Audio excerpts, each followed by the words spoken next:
When I first thought of this project 3 or 4 years ago, I consulted with my great friend Richard King, who was also the recording engineer on this project. And I asked Rich if I could do a dream project somewhere, which hall would I do it in? If I was going to do it in London, because I'd like to do it with the Royal Philharmonic. And he said, without question, Air Lyndhurst. Jens and I were in school together. Actually, we've known each other for years, since, again, the late 80s. We were at the McGill University together. But it was about, I want to say 4 or 5 years ago, we bumped into each other at the Banff Centre in Alberta in Canada, and he said, I have this big plan, I have many recordings I want to do, and I'd like you to be involved. He's been talking about this project for at least 2 or 3 years with me. And when this project came up and he wanted me to be involved, I was more than happy, but I said, listen, a recording, classical recording in sessions, take after take, you need a real classical music producer, not just me. But you need Steve Epstein. And right away he said, wow, do you think Steve would actually do that? You know, would he be willing? And I said, absolutely, of course he would. And so I got the two of them connected together. Thank you. I consider myself a very lucky guy to have the great fortune to work with Jens, one of the foremost trumpeters in the world, and with a collaboration with Pinchas Zukerman and the RPO. What a great orchestra that is. And my friend and great engineer, Richard King. So we've done a lot of work together. So this is, I couldn't be happier. When you want to bring together a world-class crew, a fantastic orchestra that's very busy, finding the 2 free days that they had, and then combining that with a world-class recording engineer in Richard King, a world-class producer in Steve Epstein, who I've dreamed of working with since I was a kid. When you have that kind of a team behind the glass, so to speak, combining all the elements of sound with the final product, you have a dream team. And the final cherry on all of this was the availability of Pinchas Zukerman to conduct this. Well, Jens is a fabulous player. We know how wonderful he is. He's had extraordinary experience over the years in orchestral music and solo. He's dedicated to really bringing to young people, to music, a kind of authenticity, a kind of religion almost, of reality, of what it's like to be a musician for all your life.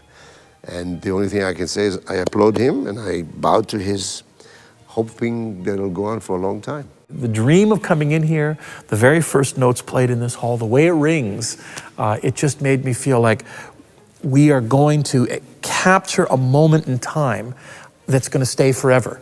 And that's the only reason anybody should ever do a recording.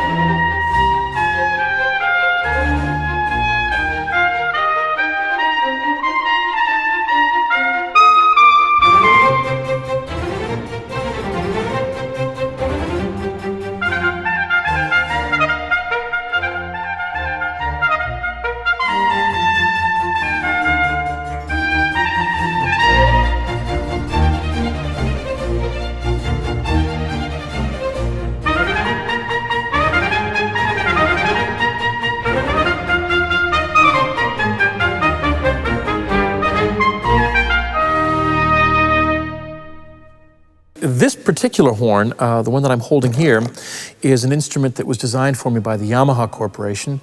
They're a company that I've been working with for the better part of 30 years now.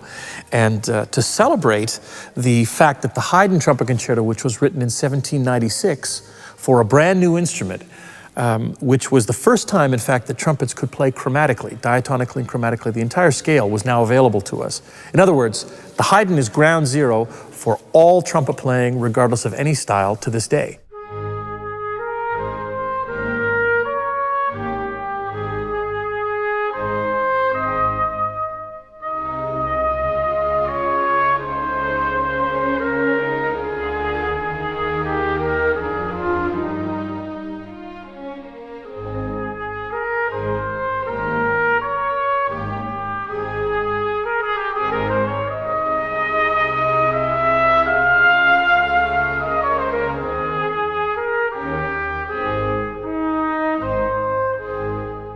The Albinoni concerto that we did, the B-flat concerto, Opus 7, number 3, is originally an oboe concerto. Now, mind you, the great Maurice Andre, and that's the other reason I chose that particular work, when Maurice Andre came along and started redefining all of the laws regarding trumpet playing, and the piccolo in particular, he borrowed from other instruments such as the violin and from the oboe, transcribed them for our instrument, and made them so common for piccolo trumpet that in many cases they're actually far more well known as trumpet concerti rather than what they were originally written for. So the Albinoni was to celebrate Maurice's legacy in particular, and in fact it was originally written for oboe. But I like to think it's for trumpet now.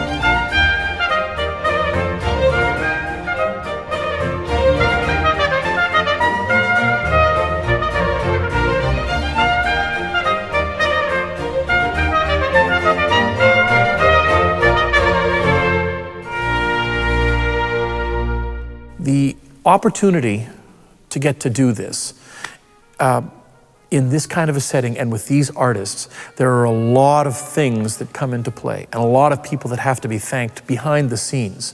Nothing just happens magically because you choose to do it.